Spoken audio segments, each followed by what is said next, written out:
start. Hello, I'm Percy. We will learn about thermal cutoffs.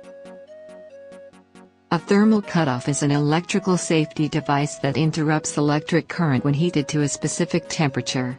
We can consider the working principle of thermal fuses. They are widely used in various appliances.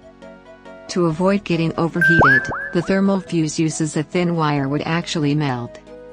Why does it happen? Due to exposing of high currents, or there would be malfunction of an electrical appliances. This causes the appliance to stop working completely to avoid overheat or a fire hazard. Make sure you have to reset the circuit breaker, and still the appliance does not work. Thermal fuses can have continuity to run the appliances. The wire melts and the fuse is blown, this means there is no continuity. Although you may have noticed, the thermal fuse simply melts and is not repairable.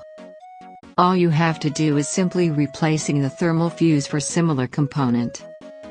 Thermal fuses are widely used in ovens, dryers, toasters, electric iron and many more.